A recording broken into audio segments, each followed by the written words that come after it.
Are y'all married? Oh, I'm married. My wife is a redhead staggering around behind the bar. What's a stagger? All you do when you come in from the club. Hey, You're there trying to make yourself a chicken wing sandwich with those in. how do you think I'll do that? Oh, white people don't want chicken now. I played football in the city in college. Some of my best friends are black guys. And don't tell me you don't like chicken. Everybody knows you like chicken. Yeah, they're gonna come out with a chicken flavored cake. I played football with damn black guys, and they all ate chicken. He just with some stone motherfuckers that'll stab him in the fucking back.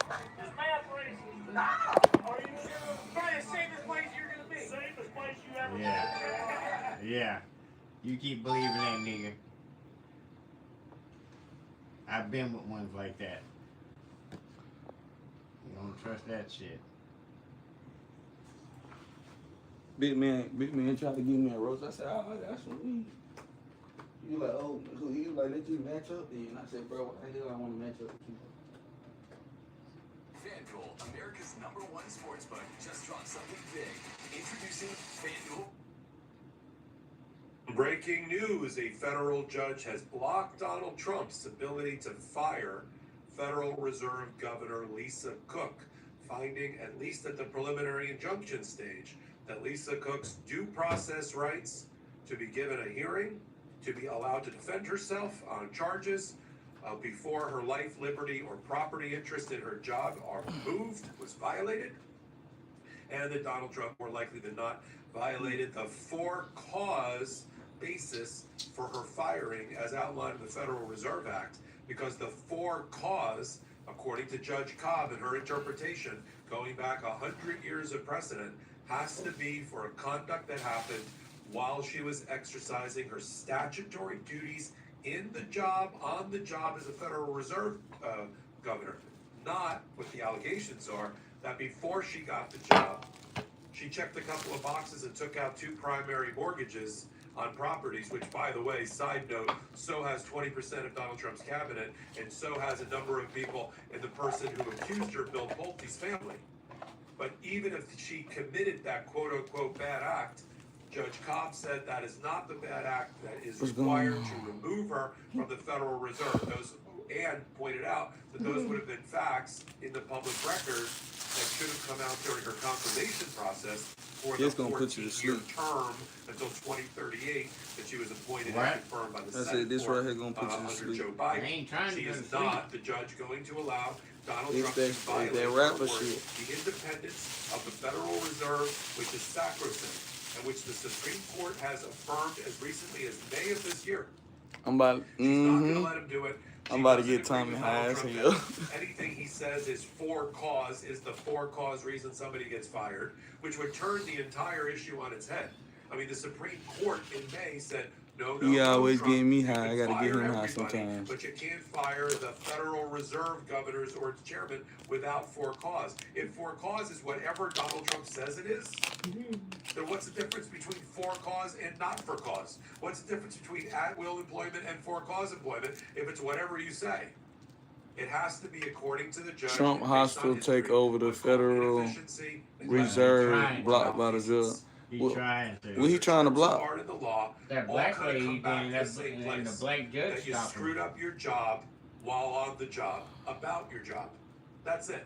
If you did something else, it either is going to, because it's a crime, it's either going to render you ineligible and you'll be taken out that way, and that's okay. The judge basically said if it's something related to a heinous crime, or something. He said it looked good as hell. But y'all know I smoked the best. That goes to a conviction. I smoked the best. Y'all already know. Anyway. And I get it for the free Now, school. it has to be on the job misconduct. And since that wasn't present, she is reinstated Lisa Cook or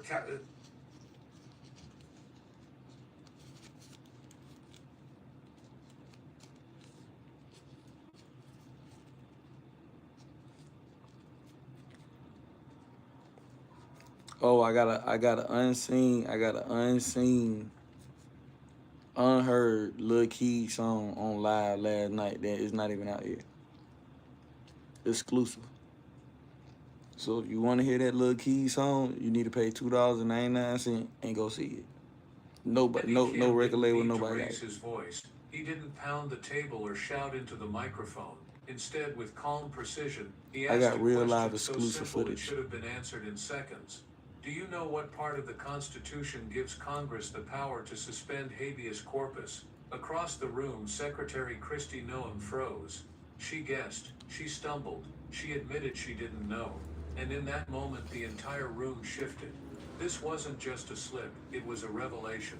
Because when one of the most powerful officials in America can't name the very clause that protects us from being locked up without cause, it's not just embarrassing, it's dangerous. Show up Already and ask within for a tour. We've facility. facilitated every single tour that every member of Congress has wanted. We've always done that.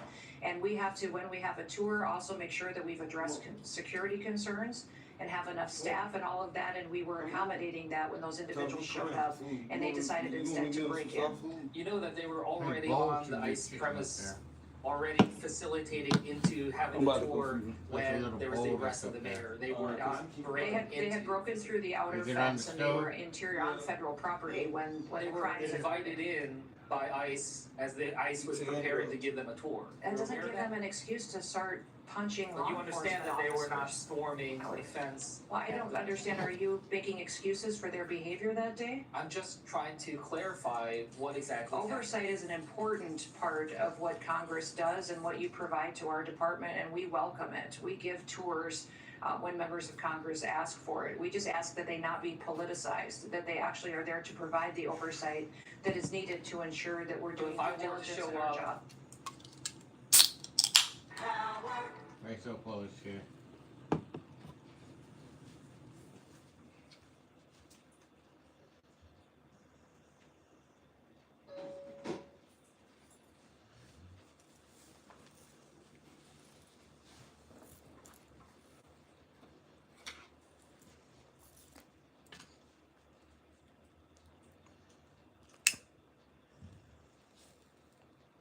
At 03:18 a.m. on the outskirts of Kherson, the Chinese convoy moved into a fortified logistics depot near the Dnipro River. More than 50 trucks carried over 4.5 million pounds of ammunition, rockets, and fuel. Escort vehicles included ZBL-09 infantry fighting vehicles, HQ-17 air defense systems, and Type 95 self-propelled anti-aircraft guns. Floodlights revealed the scale of the operation as vehicles reversed toward underground storage. Ukrainian surveillance drones tracked every movement from above, transmitting live data to Kiev. Commanders understood the stakes immediately. This was not routine resupply for isolated units. It was a major flow of equipment, carefully shielded, aimed at sustaining a corps They're level trying to get offensive through in the there. south. This wasn't routine logistics. It was a southern spearhead meant to tilt the entire front. Bro, I And went to then the fucking silence store. They ain't broke. had none of these, At man. 03:26 a.m., the first Ukrainian move unfolded The side above of town Kherson. we was on, they ain't Six had none of these. Raptor TB2 reconnaissance I done got drones used to entered smoking. the airspace from the I west, can't smoke that. cruising at 9,800 feet. Their thermal optics mapped I every won't truck, smoke that every tobacco. escort vehicle, and each radar antenna. Minutes later, two Aging 2 143 Stridge reconnaissance jets screamed in at low altitude, deliberately broadcasting a radar signature similar to strike aircraft. The Chinese Air Defense Network reacted instantly. Operators of the HQ-17 surface-to-air missile system locked on and launched multiple 9 317 type missiles, valued at hundreds of thousands of dollars. At the same time, Type 95 anti-aircraft guns swept the sky with tracer fire. Yet all targets were decoys. No bombers, no cruise missiles, only expendable drones. By the time the launchers reloaded, Ukrainian operators had mapped the exact location of every radar and missile battery. The deception worked perfectly. Before continuing, let me ask you a question. Do you believe Ukraine joining NATO is right or wrong? Leave your opinion in the comments. Comment number 1 if you think Ukraine joining NATO is correct.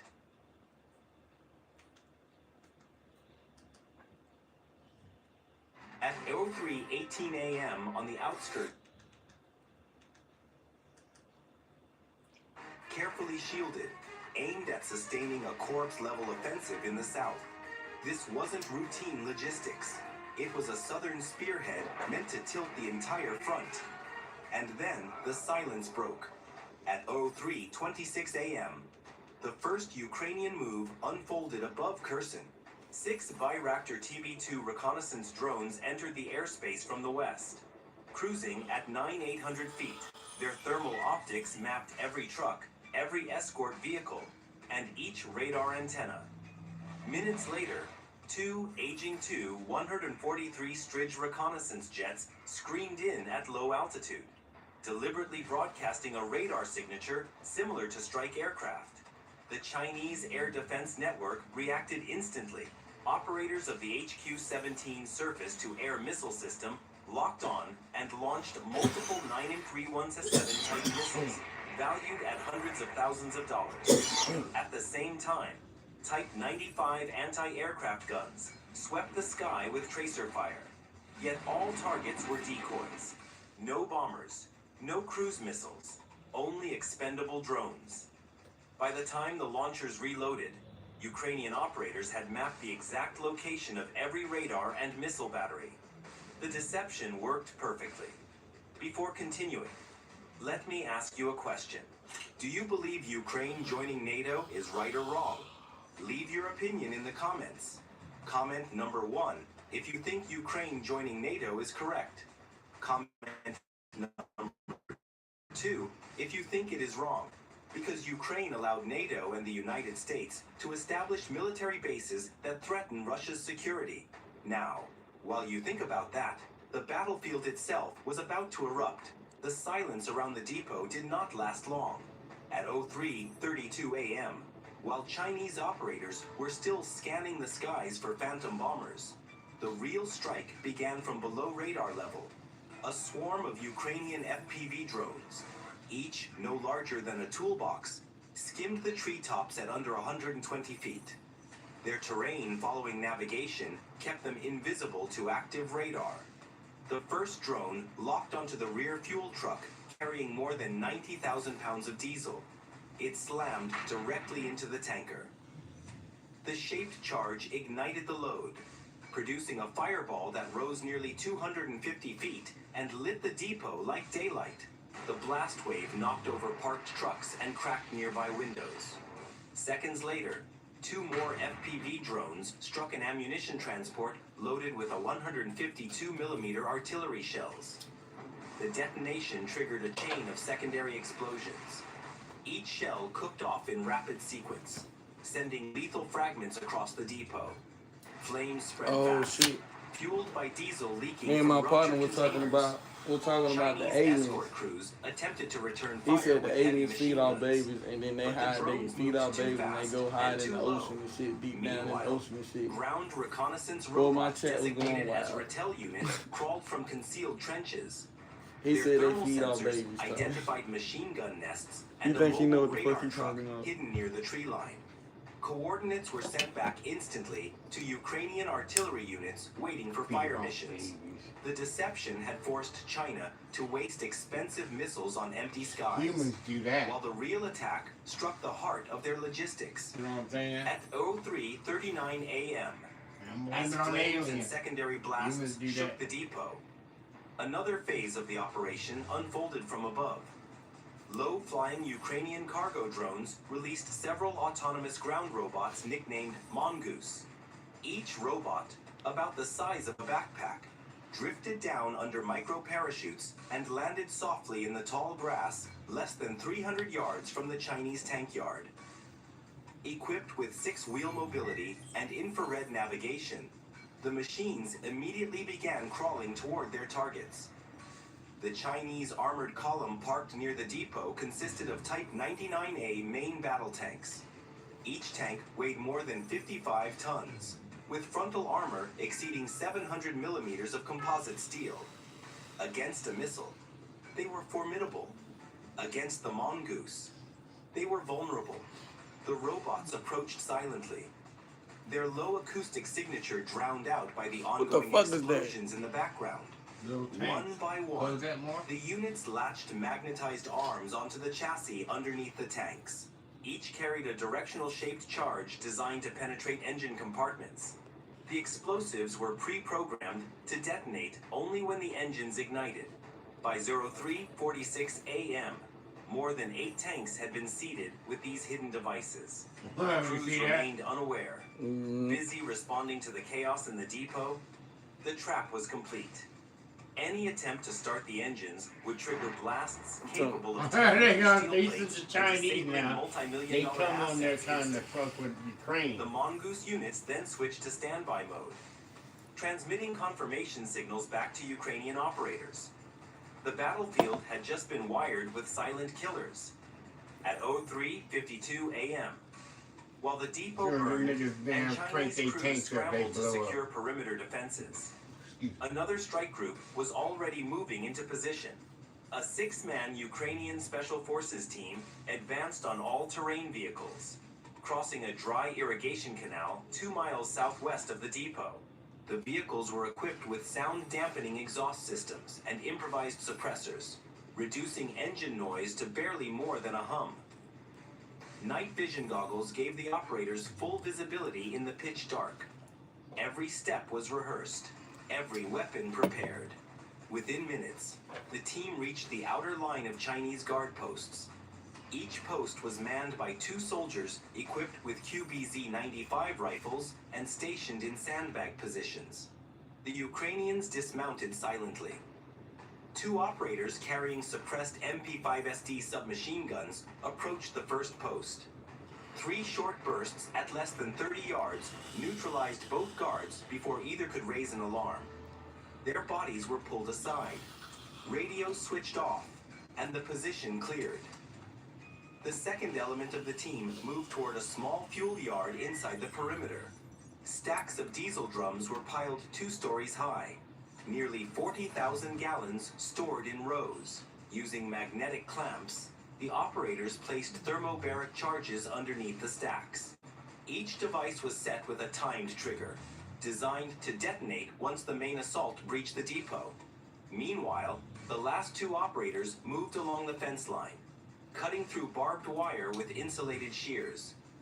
They advanced toward a communication relay truck parked beside a container yard. A shaped charge was fixed to the vehicle's transmission section, ensuring its He destruction fucking once them triggered. boys up. By 04:05 a.m., Okay. the infiltrators had cleared 3 guard posts, I'm about to go rigged put the his fuel roll up. yard with thermobaric explosives, and compromised a Come here, command you want that vehicle. motherfucker The clean. Chinese perimeter was collapsing from within, but no alarms had been raised. The chaos of drone strikes and burning fuel concealed their movements.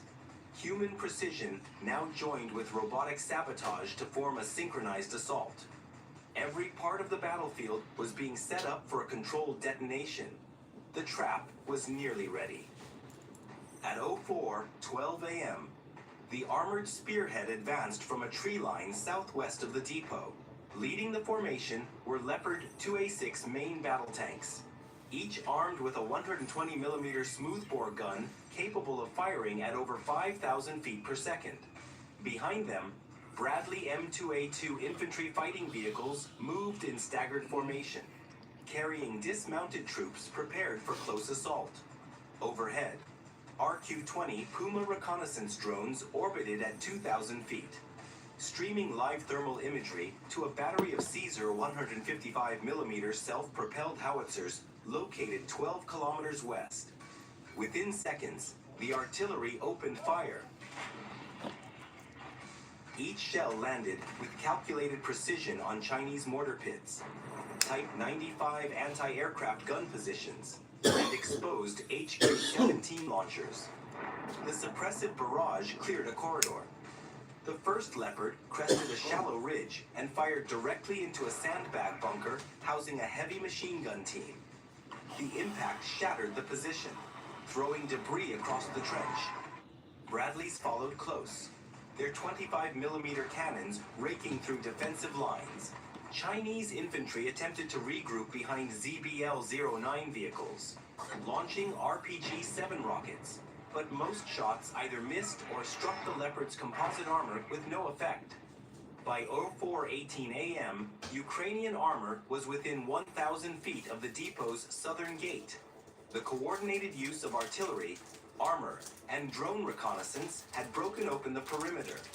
Momentum was now on Ukraine's side. At 04:22 a.m., Ukraine activated the next layer of the assault. 2 MiG-29 fighter jets flew across the depot's airspace at 20,000 feet, broadcasting encrypted signals that mimicked cruise missile targeting links. Chinese radar crews immediately locked on, convinced a major strike was inbound. HQ-17 launchers reoriented, and electronic warfare units deployed the JY-300 system, flooding the spectrum with jamming at 5.8 gigahertz. That was the trigger Ukraine had been waiting for. The electronic chaos blinded Chinese operators to what was happening at treetop level. From the west, a Ram-2 loitering munition skimmed the ground at less than 100 feet. Its camera linked through a fiber optic relay station hidden in a farmhouse 1.2 miles away. Unlike radio waves, the signal could not be jammed. The Ram-2's mission was clear: penetrate the depot's northern perimeter and destroy the mobile command vehicle coordinating defenses.